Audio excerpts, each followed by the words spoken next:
pagi, Shalom. Jumpa lagi kita dalam ibadah anak besar Gereja Toraja Jemaat Labuang Baji pada pagi hari ini. Diberkati kita sekalian, mari kita semangat. Kita akan bersama-sama beribadah ya. Pagi ini ibadah kita, Ibu Eta akan pimpin liturgi dan Ibu Yanti yang akan bercerita. Ya, baik, kita semua mulai. Mari anak-anak semuanya kita akan menyanyi bersama Kawanku Ini Hari Minggu. Kawanku ini hari Minggu, sekarang sudah pukul 7. Ingatlah jangan lambat, Tuhan Yesus datang menyambutmu. Kita berdoa. Pertolongan kita dalam ibadah pada pagi hari ini, ibadah anak besar Gereja Toraja Jemaat Labuang Baji, jadi dalam nama Allah Bapa, Allah Anak, dan Allah Roh Kudus. Amin. Kita puji nama Tuhan dari lagu Yesus Sayang Semua. Yesus sayang semua, semua, semua. Yesus sayang semua, sayang semua. Sayang papa, sayang mama, sayang adik, sayang kakak, sayang kamu, sayang saya, sayang semua. Sayang kakak, sayang kamu, sayang saya, sayang semua, sayang kamu, sayang saya, sayang semua.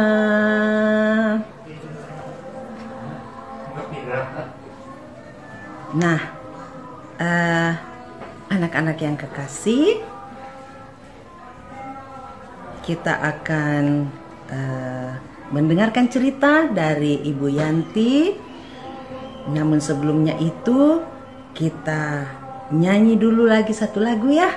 Ya, kita banyak menyanyi supaya hati kita gembira dan Tuhan juga senang melihat kita semua. Kita nyanyi baca kitab suci doa tiap hari. Baca kitab suci, doa tiap hari, doa tiap hari, doa tiap hari. Baca kitab suci, doa tiap hari kalau mau tumbuh.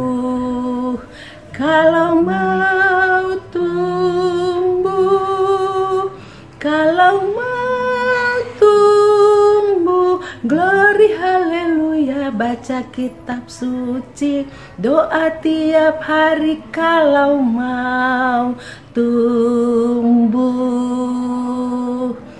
Nah, kita akan mendengarkan cerita Alkitab, membaca Alkitab, dan sebelumnya akan berdoa. Itu akan dipimpin oleh Ibu Yanti. Halo, selamat pagi. Sekarang kita akan mendengarkan cerita Alkitab. Semoga kita semua boleh mendengarkan dengan baik. Namun sebelumnya, mari kita satu dalam doa. Kita berdoa. Tuhan Yesus yang baik, sekarang kami anak-anak-Mu akan mendengarkan cerita-Mu. Berkati kami semua Tuhan, biarlah kami boleh pasang telinga kami boleh duduk yang manis, sehingga kami boleh mendengarkan cerita dari Ibu Guru dengan baik.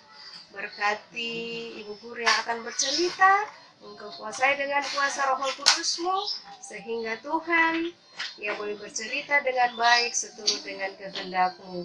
Berfirmanlah ya Tuhan, karena kami anak-anak-Mu sudah sedia untuk mendengarnya. Di dalam nama Tuhan Yesus kami berdoa. Amin. Ya, sebelum Ibu Guru bercerita, semuanya duduk yang manis, tidak boleh ada yang makan, tidak boleh ada yang cerita, pasang telinganya supaya ceritanya boleh didengarkan dengan baik. Siapa yang tahu cerita 2 minggu yang lalu? Tentang apa? Tentang apa? Iya, cerita minggu lalu adalah tentang bagaimana Yusuf dijual oleh saudara-saudaranya kepada pedagang Ismail. Itu cerita 2 minggu yang lalu. Nah, cerita kita ini masih berhubungan dengan cerita 2 minggu yang lalu dan minggu yang lalu. Ceritanya begini. Pada waktu itu, Yusuf dibawa oleh pedagang Ismail. Setelah dia dijual oleh saudara-saudaranya, dibawalah dia oleh pedagang Ismail itu. Pedagang Ismail itu membawa Yusuf ke Mesir. Nah, setibanya di Mesir, pedagang Ismail ini menjual Yusuf lagi kepada Potifar. Siapa namanya? Potifar. Jadi Yusuf ini dijual lagi kepada Potifar. Potifar ini adalah seorang kepala pasukan Raja Fir'aun. Jadi Yusuf dibeli oleh Potifar, lalu Yusuf ini tinggal di rumah Potifar. Apa kira-kira yang dilakukan Yusuf di rumahnya Potifar? Yang dilakukan Yusuf di dalam rumah Potifar adalah dijadikan sebagai pembantu atau asisten rumah tangga. Tahu toh yang namanya asisten rumah tangga atau seorang pembantu. Nah, di dalam menyelesaikan pekerjaannya, Yusuf ini selalu diberkati dan disertai oleh Tuhan. Sehingga apapun yang dikerjakannya selalu diselesaikan dengan baik. Tidak pernah mengecewakan orang lain. Mengapa? Karena Yusuf sangat diberkati dan dikasihi oleh Tuhan. Sehingga apapun yang ia kerjakan selalu baik adanya, selalu berhasil. Sehingga Potifar sangat sayang kepada Yusuf. Nah, karena sangat sayangnya Potifar kepada Yusuf ini, dia pun mempercayai Yusuf untuk menguasai semua harta miliknya, semua yang ada di dalam rumahnya. Supaya Yusuf yang mengatur segala-galanya. Karena Potifar tahu bahwa Yusuf ini bekerja diberkati oleh Tuhan. Jadilah Potifar mengangkat Yusuf sebagai orang kepercayaannya untuk mengatur semua di dalam rumah tangga Potifar. Jadi Yusuf ini sebagai pembantu, tetapi dia yang mengatur semua keperluan daripada Potifar. Nah, Yusuf ini bekerja di rumah Potifar dengan hati, dengan perasaan yang jujur, sehingga ia disenangi oleh Potifar, oleh orang-orang yang ada di sekitarnya. Mengapa? Karena Tuhan selalu memberkati, menyertai apa yang dilakukan Yusuf.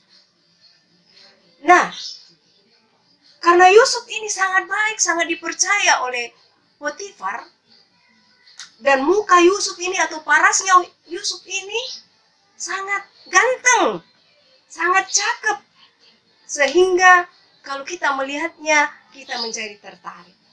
Begitu pula dengan istri daripada Potifar. Istri Potifar ini tertarik kepada Yusuf. Dia melihat Yusuf, wah, Yusuf ini sangat ganteng dan baik orangnya. Lalu dia mencoba menggoda Yusuf. Dia menggoda Yusuf, selalu dia menggoda Yusuf. Dia tertarik kepada Yusuf. Tetapi apa yang dilakukan Yusuf? Yusuf katakan, hei, itu perbuatan salah. Tidak boleh. Itu melanggar perintah Tuhan. Dan merusak kepercayaan yang sudah diberikan oleh Potifar suamimu kepada saya. Tetapi dasar istri Potifar ini sangat menyukai Yusuf. Dia tiap hari menggoda, mengganggu Yusuf. Tetapi Yusuf tetap menolak. Karena Yusuf ini adalah orang yang baik hati. Orang yang tahu berterima kasih kepada Potifar. Dia bilang, masa saya mau berbuat dosa sama istri Potifar, sementara Potifar ini sangat baik kepada saya. Tiap hari istri Potifar mengganggu dia, tetapi Yusuf selalu menolaknya. Nah, pada suatu hari tidak ada orang di rumah, yang ada cuma istri Potifar dan Yusuf. Mereka cuma berdua. Nah, istri Potifar ini mendapat kesempatan untuk menggoda Yusuf karena tidak ada orang di rumah. Dia memanggil Yusuf, Yusuf sini. Lalu dia menggoda untuk berbuat kesalahan atau berbuat dosa. Tetapi Yusuf tetap menolak. Nah, waktu dia menggoda Yusuf, Yusuf lari. Tetapi istri Potifar menarik baju Yusuf dan dia berteriak, Yusuf sudah mengganggu saya. Yusuf sudah menggoda saya, ini buktinya bajunya. Bajunya tinggal di dalam kamar saya. Dia mencoba mengganggu saya. Istri Potifar ini mengatakan fitnah kepada semua orang. Nah, pada waktu itu datanglah Potifar. Masuk dalam rumahnya. Tek.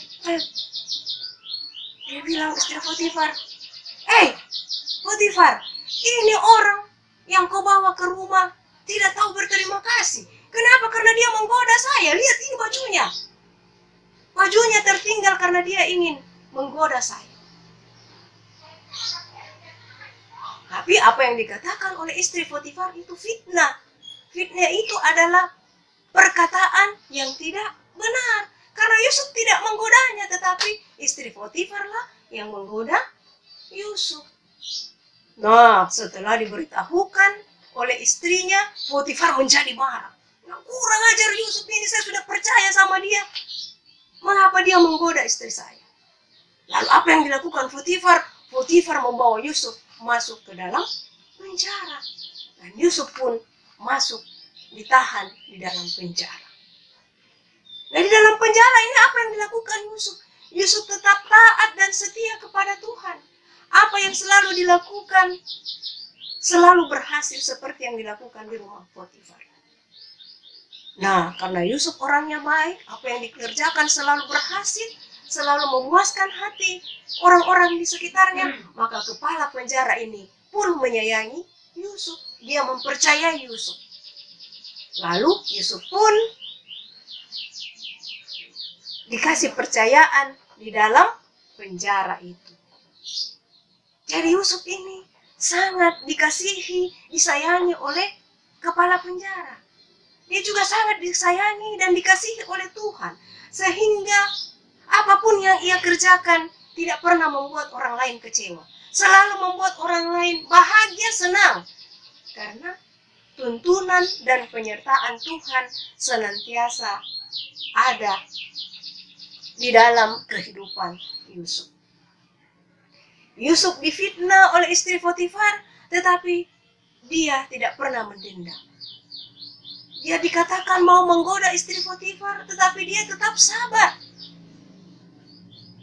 Jadi adik-adik sekolah minggu,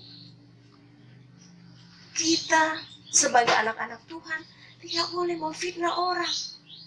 Karena memfitnah orang itu adalah perbuatan dosa, sangat dibenci oleh Tuhan.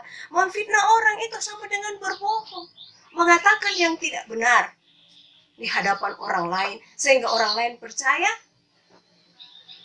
Dan orang yang difitnah ini menjadi celaka seperti Yusuf yang dimasukkan ke dalam penjara oleh Potifar. Jadi jangan sekali-kali kita memfitnah orang. Memfitnah orang itu adalah membuat orang lain bersedih, membuat orang lain berduka karena fitnahan yang kita lakukan terhadap dirinya.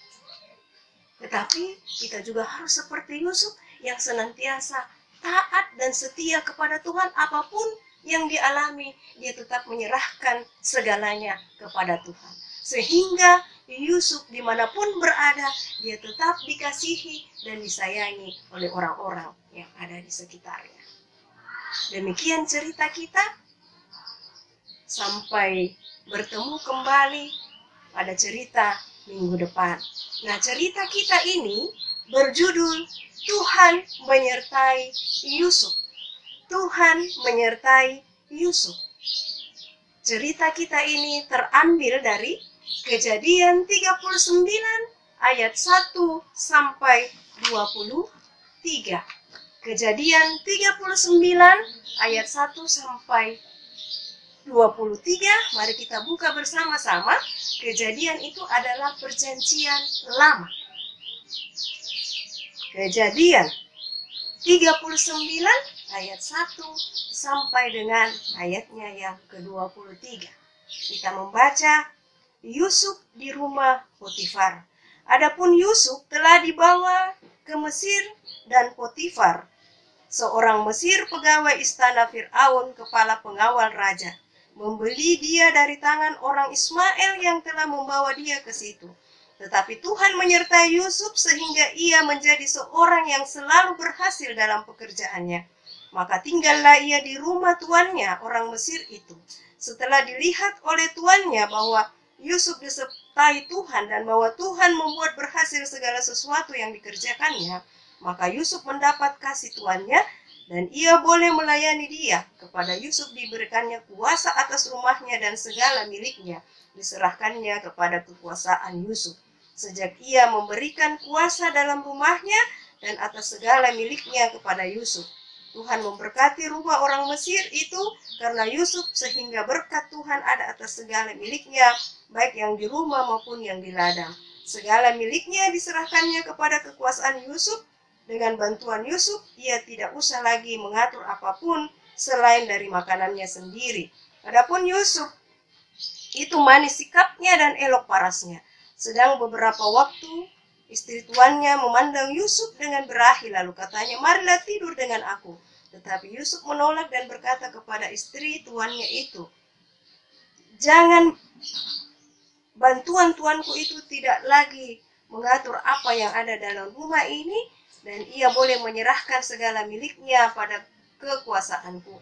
Bahkan di rumah ini ia tidak lebih besar kuasanya daripada aku, dan tiada yang tidak diserahkannya kepadaku selain daripada engkau, sebab engkau istrinya. Bagaimanakah mungkin aku melakukan kejahatan yang besar itu dan bahwa dosa terhadap Allah? Walaupun dari hari ke hari perempuan itu membujuk Yusuf, Yusuf tidak mendengarkan bujukannya itu untuk tidur dengan diri, tidur di sisinya dan bersetubuh dengan dia. Pada suatu hari masuklah Yusuf ke dalam rumah untuk melakukan pekerjaannya. Sedang dari seisi rumah itu seorang pun tidak ada di rumah. Lalu perempuan itu memegang baju Yusuf sambil berkata, marilah tidur dengan aku. Tetapi Yusuf meninggalkan bajunya di tangan perempuan itu dan lari keluar.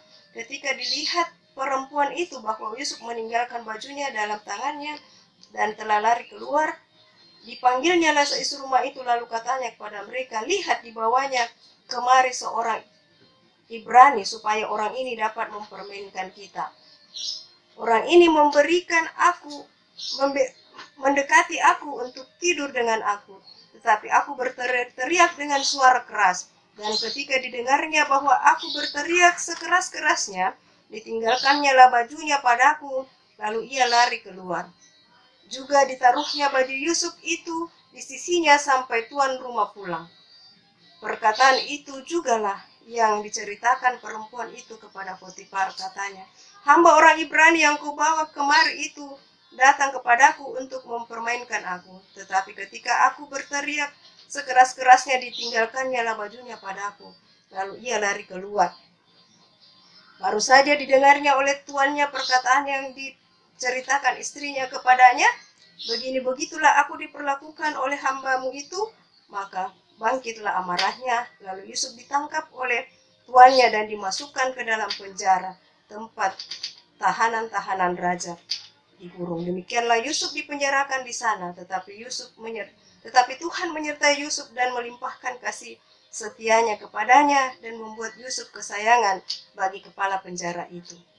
Setelah itu, kepala penjara mempercayakan semua tahanan dalam penjara itu kepada Yusuf, dan segala pekerjaan yang harus dilakukan di situ, dialah yang mengaturnya. Dan kepala penjara tidak mencampuri segala yang dipercayakannya kepada Yusuf, karena Tuhan menyertai dia, dan apa yang dikerjakannya dibuat Tuhan berhasil.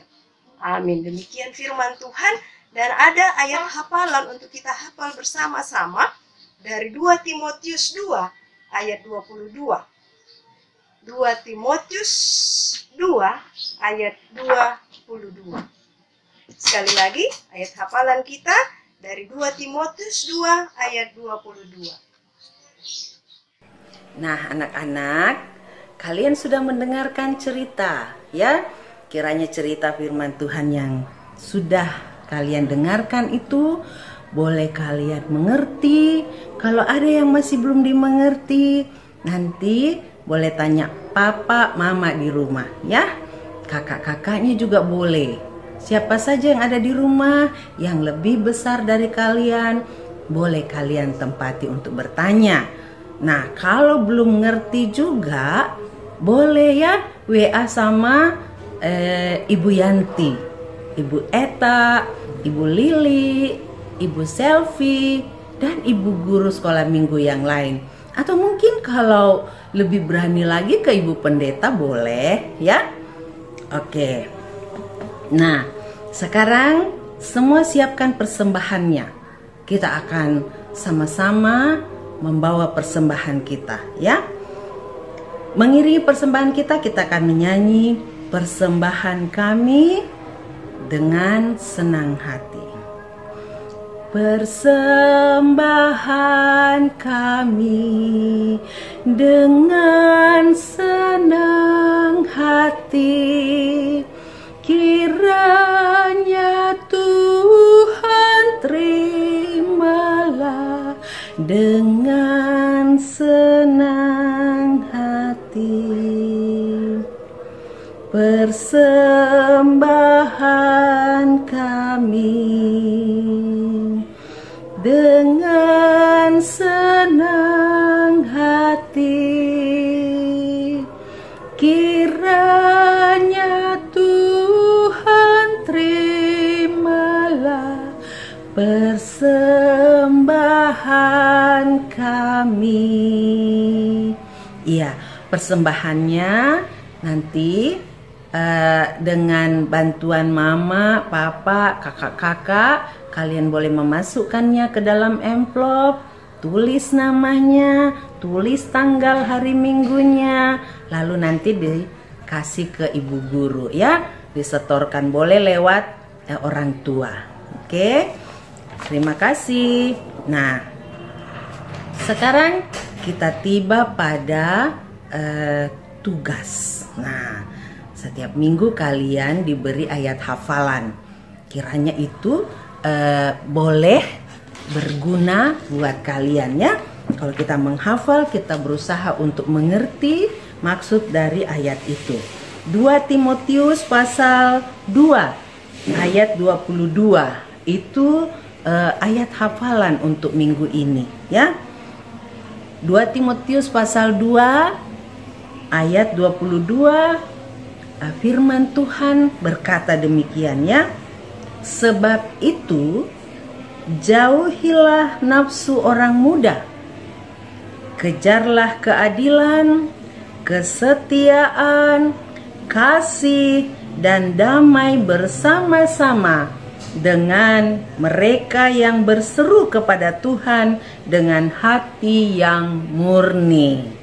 Ya, ayat hafalannya sepertinya agak panjang ya anak-anak. Tapi kalau kamu dengan tekun mencobanya, pasti kamu bisa ya. Katakan yes, saya bisa ya. Oke, nah sekarang kita akan masuk ke dalam poin doa syafaat ya. Nah, mari kita berdoa. Tuhan Yesus, terima kasih kami sudah dengar cerita firman-Mu hari ini. Kami sudah bernyanyi, berdoa, dan sesaat yang lalu kami sudah memberi persembahan kami. Tuhan berkati, Tuhan terima dengan senang hati semua apa yang kami lakukan pagi ini, sehingga Tuhan semuanya boleh menyenangkan hati Tuhan. Tuhan, kami mau berdoa untuk kedua orang tua kami. Tuhan berkati supaya mereka tetap sehat, tetap kuat, tetap memuliakan Tuhan dalam pekerjaan mereka, baik papa kami maupun mama kami. Juga Tuhan, keluarga kami Tuhan berkati. Dan kami sendiri Tuhan, selaku anak-anak besar Gereja Toraja Jemaat Labuang Baji, Tuhan menolong kami supaya Tuhan kami boleh menjadi anak-anak yang senantiasa melakukan kehendak Tuhan, firman Tuhan dalam permainan kami, dalam berteman, dalam melakukan apa saja.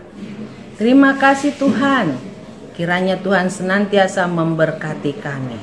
Ya Tuhan, kami berdoa untuk persembahan kami. Seberapa yang sudah kami beri, Tuhan berkati supaya semuanya boleh dipakai untuk kemuliaan nama Tuhan. Ya Tuhan, kami berdoa untuk keadaan bangsa negara kami, bahkan seluruh negara di bumi ini yang masih berada dalam kondisi pandemi COVID-19. Tuhan, kami bersyukur bahwa sudah berangsur-angsur kami dipulihkan dari keadaan ini. Namun Tuhan, kami masih saja merasakan ada ketakutan di sekitar kami karena virus corona. Tuhan berkati kami, Tuhan kami mohon, Tuhan mengambil kembali semua virus-virus yang ada di bumi ini, karena kami percaya Tuhan berkuasa atas itu. Tolong kami Tuhan, supaya kami boleh bersekolah kembali dengan baik seperti semula. Terima kasih Tuhan, kami sudah rindu bertemu dengan ibu guru kami, bapak guru kami, teman-teman sekolah kami. Dan karena itu Tuhan, dengarkanlah doa kami. Ya Tuhan, kami mau berdoa juga Tuhan untuk Bapak Presiden kami, para menteri, juga sampai kepada Bapak RT kami. Tuhan berkati mereka. Terima kasih Tuhan.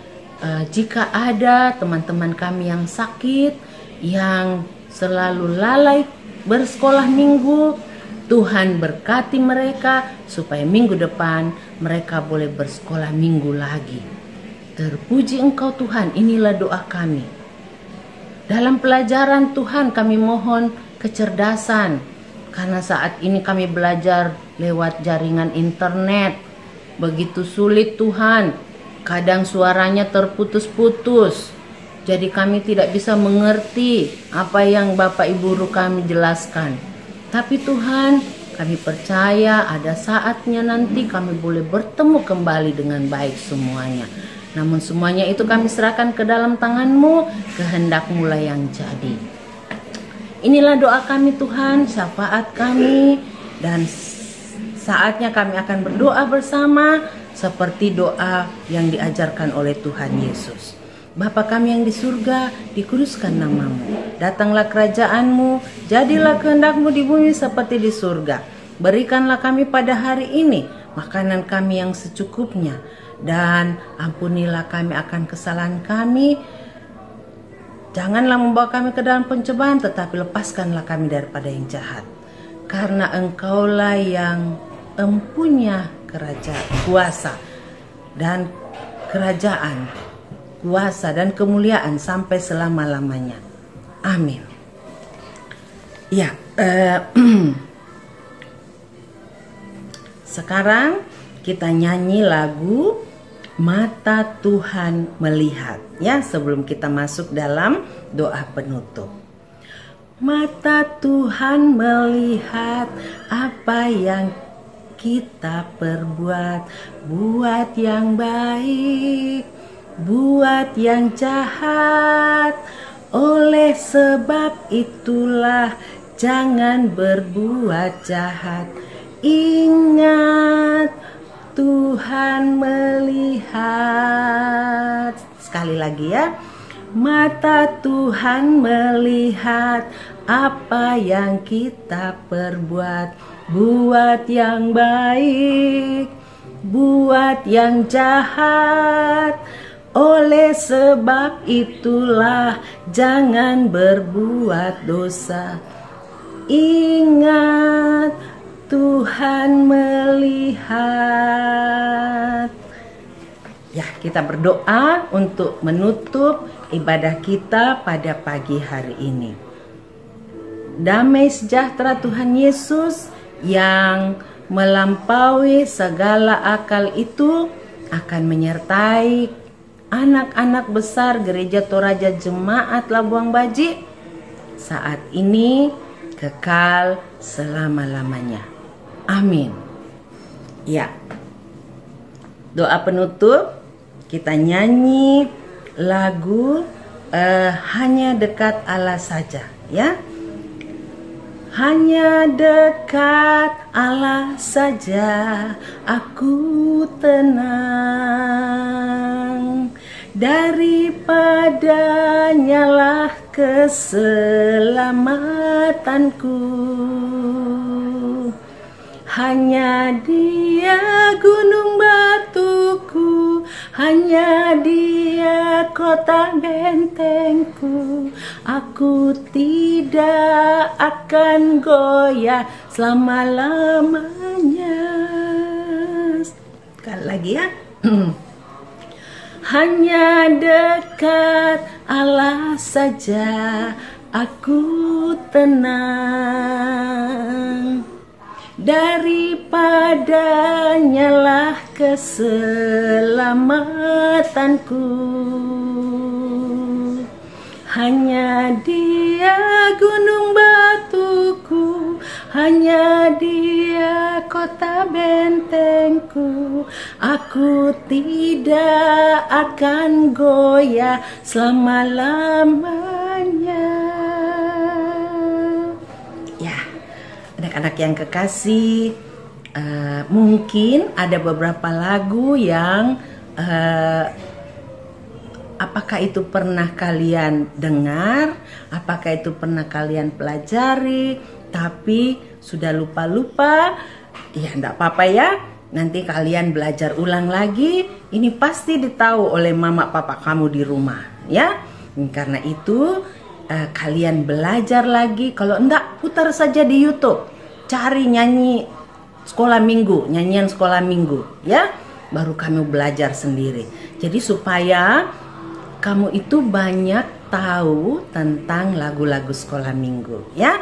Jadi kalian harus banyak belajar tentang itu supaya hati kalian gembira, senang, dan Tuhan suka lihat yang begitu. Oke, demikian ibadah sekolah minggu anak besar pada hari ini, hari Minggu tanggal 1 November 2020. Ingat, kita hampir Natal lagi, dan karena itu persiapkan diri kalian. Terpuji nama Tuhan. Selamat hari Minggu. Salam untuk papa mama di rumah. Tuhan memberkati.